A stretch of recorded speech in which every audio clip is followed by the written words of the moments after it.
We're doing everything eggs today. We're gonna show you all the different egg methods, how to cook them, how to scramble, how to make an omelet, how to poach an egg, but we're gonna go all the way through it.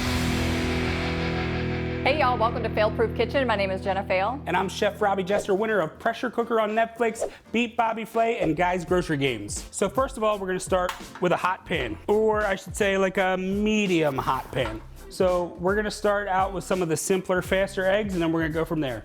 So we're gonna go with our experienced olive oil, a little bit in the pan. We're gonna whirl that around a little bit, and we're gonna talk about cracking eggs. There's different opinions on this. For me, I feel like if you crack an egg on a solid, flat surface, you get a more even break than if you crack on an edge. Okay. I feel like the edge shatters the eggshell a little bit more and doesn't necessarily give you what you want. So I'm gonna crack an egg. We're gonna put our finger into the hole that we just cracked, and we're gonna use that to pry it open. This is how you do the one hand crack. We do it that way, super fast. We're gonna start with 2 eggs. And notice I am putting my eggs in right now while the pan is still not all the way hot. Right. And the reason being is we're gonna go for an over easy egg. So we wanna make sure that we have beautiful, light, white, fluffy whites with that runny yolk. So I'm gonna dial my temperature up a little bit. And while we're doing that, can you crack 3 eggs in here for me? So we're gonna do over easy eggs. We're gonna do over hard eggs, fried eggs. We're gonna do a scramble. We're gonna do a poached egg, and then we're gonna do an omelet. So I'm gonna show you guys how to do an American style omelet, and we're even gonna have Jenna probably flip some eggs over here. Robbie, how many did you say? I was paying attention to my crack. 3, please. Which I did good. Oh, now it's not gonna do it because you're looking. Because I'm watching. You have to quit watching me. Oh, Robbie, I just... Little shell. Oops. Little shell, it's okay. Extra protein, it's got some fiber in it. I like texture. So now you can see, if you look at our eggs right now, that white, one part of the white is almost fully cooked. We got a little bit of poppage going on there. Gonna season with salt and pepper. Super important on eggs to season them while they're cooking because it's just gonna make them more delicious.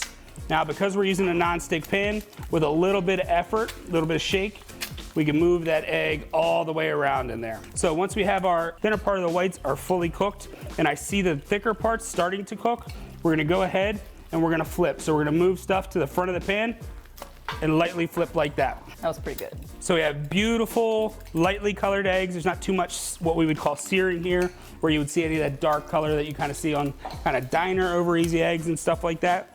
And really at this point, we can just shut it off. Okay. We have an over easy egg. We just want the rest of that white to cook and the yellow, the yolk, to just gently cook just a tiny bit. Now, if you were making an over medium egg, what you would do is you would let it cook a little bit longer on that first side, let it cook a little bit longer on the second side, because you want a gooey egg, not a runny egg. Right. So pretty good. We have some beautiful over easy eggs. Didn't take very long. Now we're using a non-stick pan. We're gonna go ahead and start again. So we're gonna do what I would call a fried egg. So we're gonna go on high heat. So to me, when I hear fried egg for the breakfast experience that I've had, when you go to culinary school, they don't teach you fried eggs. That's not a thing in culinary school. But I know out in the world that it is. So when I worked in breakfast places, I worked for an Amish bakery and cafe when I was like 12, we did fried eggs. And to me, that's an over hard egg. So we're gonna let this get hotter than we did for the first one. See, I like mine soft all the way around. I don't like fried eggs because I don't like that crispy. Don't like the crispy I don't edges, like it. yep. I can see that my oil is running pretty freely. So I'm gonna go ahead and crack my eggs in here. You can hear the sear going in, and honestly, it probably should be just a tad bit hotter than it is right now. We're gonna go ahead and break our yolk here. Season with salt and pepper. So you always break it in one of these styles. Yeah, so Okay. for a well done egg, over well egg, or over hard egg, and a fried egg, you're gonna break the yolk. At least that's the way that I was taught. I'm gonna just free it up a little bit. And we're getting a little bit of browning around the edge of the egg. That's perfectly fine for a fried egg or for an over hard egg. And then since we don't have to worry about the yolks busting on this one, we're gonna have Jenna flip these. Well, see, I'm a little nervous to flip with the oil in there. Hang on, let me feel it, see if I like the way this feels. I don't want to splash you, Robbie. What if I splashed you? What if you splash you? There, that's good. I did it. Sweet. So we're just gonna level these out a little bit. You see how we got that brown color there? And kind of like some of that yolk and white is cooking out. Like that to me is what an over hard egg is, or a fried egg. That brown coloring. And then for here, we put our melted cheese on top, go onto a sandwich. No, that needs rice, soy sauce. Oh, hey. Yeah, hibachi, hey, that's the only too. place. So there we have our fried or over hard eggs. Now, we're gonna let this cool back down just a tad, go to medium heat. We're gonna do our scramble. A couple different ways to do scrambles. We just have 3 eggs cracked here, mixed up in a pan, but you could add in a little bit of milk if that's the type of thing that you're into. That helps to make sure that your eggs stay on the moist side, but it's not necessarily going to add much flavor or anything else. I have been on a cottage cheese kick, and everybody's telling me, and I did it this morning, add it to your scrambled eggs. You sure can. Gives you a great protein boost, a little bit of a texture boost, and it works as a little bit of a binder, right? So it kind of brings it together. Yeah, holds it all together, Yeah. and it's great. It's adding, you're adding a little bit of fat and some more protein to that egg. You also could do the Chef Ramsay egg, where you baby it in a nonstick pan, knob of butter, and a little bit of creme fraiche, and it does the same sort of thing. So we're gonna go in, and when we're scrambling an egg, chefy style, we're gonna really move it around. It's a little too hot, so I lift it up away from the flame. I'm gonna season with salt and I've heard pepper. always salt eggs at the very end. Is that true? So I salt them just before they're done cooking. I understand the thought process of seasoning. It can have a little bit of a textural difference if you season them too early, but I find that they're just fine. And I like to cook the eggs a little bit under. They're gonna continue to cook. Some people don't like that. Some people like their scrambled eggs to be hard. That's me. And this is like my at-home scrambled egg. My chefy in the restaurant scrambled egg is gonna be like little tiny pieces and everything like that. But next up on everything egg, we're going to make some sunny side up eggs. Now this is probably the prettiest looking of the egg preparations. We're gonna go in with our experienced olive oil. We're gonna take our eggs, we're gonna crack them. Now I've noticed from cooking with this that we have a little bit of a pitch this way, and I want these to kind of cook together. So I'm gonna crack them together and on this side of the pan. Okay. You crack very close to the pan. Yes. Reason being is I don't want to break the yolk. I mean, I see it, but I see me doing it, and I know I'm way high, So if you're not comfortable doing it this close like I'm doing it, then just crack it into a bowl. We're gonna do that with the poached egg, but you can just crack it into a bowl and then slide the egg from the bowl into the pan. So we're going, notice it's like a gentle heat. It's like low to medium low. Gonna season with salt and pepper. And then for a sunny side up egg, you never flip it. That's the sunny side up part. So we're gonna take a lid. In this case, we have another pot lid, but it just so happens that it fits perfectly on top. And what that's gonna do is it's gonna create a little bit of convection heat in here, which is going to allow the top of that egg to cook without burning the bottom. We have a sunny side up egg. So we have egg that is lightly cooked on the bottom, and the top of it is just cooked. So it ends up to be super pretty. See, it slides right out of the pan. You got ooey gooey eggs to go on top of toast, or as I like to eat it, on top of your hash browns. But that is gonna be how we do all of our in the pan eggs. We're gonna do omelet style next. So if you watched our previous video, you saw our leveled up ground meats and things like that. So we're gonna take those ground meats and we're gonna make a buffalo ranch chicken omelet. I'm breaking your rule over here. I'm going 2 hands on the corner. That's fine. But that's fine. just because I made a mess last time. Rules are meant to be broken. I was really struggling while you were cooking those first couple eggs. And then for the omelet, we're gonna go in with the salt and the pepper. Fresh herbs ever in the batter? You can, why not? Let your freak flag fly, let's go. Getting freaky in the kitchen with these All herbs. right.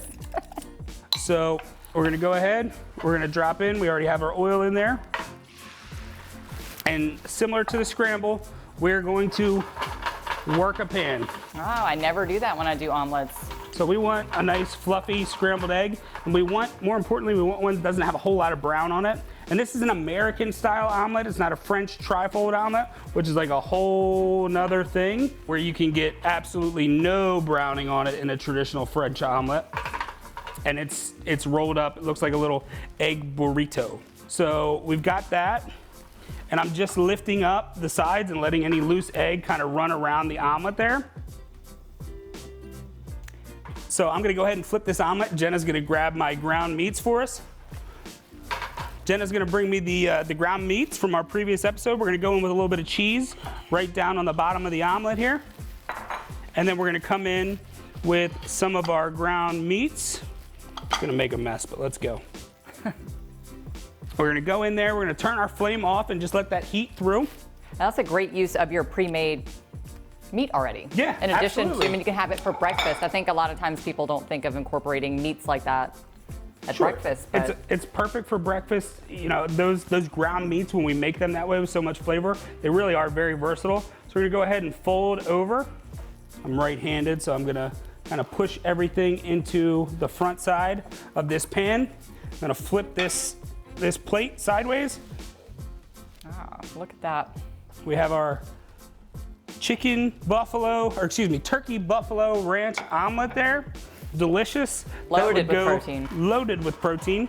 And then last, we're gonna poach an egg for you. So I have a pan of water here, it's about half full. It is just below the boiling point, so I got little bubbles around the edges, but not bubbles all over the place. We're gonna season it with a little bit of salt. And then we're gonna add a tiny bit of vinegar. So the vinegar is gonna add a little bit of flavor, but it's also gonna add some chemical cooking that is going to make sure that egg, as soon as it hits the water, starts to cook, and we Does get it need to be apple cider? Could it be white distilled? No, so most people use white distilled vinegar Okay. or they use red vinegar. We just happen to have apple cider vinegar, and I happen to like it the best, so that's what we're using. If you can, crack the egg into a little cup there. So notice, instead of cracking straight into the pan, we're cracking in a little cup, because it would be really hard for us to find the little pieces of eggshell in this after it's dropped in the water and stuff like that. So we want to make sure that we crack it into the little cup so it doesn't have that going on. Now, we also, in the business, will call this a vortex egg. So what we do is we take the spoon and we start to make a little vortex. And what that does is, while the egg is cooking, when we drop it in there, it kind of makes the egg come together like this. Any loose portions of the egg, they bind themselves up, so we get a nicer presentation and a nicer look. So we're gonna get a little bit of a whirlpool going, and then we're gonna dump our egg in there. And you can see how all the little pieces of that are starting to just kind of curl around that egg. We're gonna get a beautiful little shape there. I'm gonna do that second egg for me. Now let's say I've dumped it in here and the yolk popped. Oh, so you can poach it with the yolk busted. It's just not gonna be pretty, but you probably just start over, or save that for scrambled eggs or Okay. eggs in something that you're cooking. So same thing, we're gonna get our little whirlpool going. So you're not really touching the egg itself, you're letting the water do the work for you, essentially. Correct. I did, it started to stick to the bottom of the pan because I got it going a little shallow here. So I did, for a second, use the spoon to free the egg up. If you had a little bit more water, a little bit larger pan, you don't really need to do that. And the eggs are gonna poach in about 2 minutes, depending on how severe your boil is. Like, I noticed it's starting to boil quite a bit, so I'm gonna dial it back some. So our first one, I pull it up and I see it start to crack right there, so put it right back in. It's not ready yet. It'll come completely free once it's poached the right way. You won't have to worry about it cracking. Now, I've never made a poached egg, but I did see, like, let's say you're making this for your whole family. If you were to make these in a batch like this, you could keep them in a water bath until it's time to eat Correct. them, right? So, and a great way to do that is a muffin tin with a little bit of warm water in each one, and to keep all the eggs individually separate. And that's actually a trick that we use when we do like Eggs Benedict stations, or any, you know, anytime we do like a ton of Eggs Benedict, we'll use that little trick to keep them all, you know, nice and tight. So our first one is ready. So we can come out with it. You see it's got that jiggle, which means that it's still going to be soft in the center. And that one looks really pretty. And what I love about the fail-proof kitchen is sometimes things don't come out as pretty as they're supposed to. So this one is not as pretty, but it's still gonna eat great. It's still soft. Yep. So you're gonna get that egg break in there. Right, but you know what? You eat these at the restaurant, but they cover it in hollandaise, and you are That's glad right. to eat it. So That's right. It's still beautiful. Yep, absolutely. Thank you guys so much for watching today. If you haven't already, be sure to like, subscribe, and hit that bell for notifications so you know when the next episode comes out. we'll see you guys in the next one. Bye.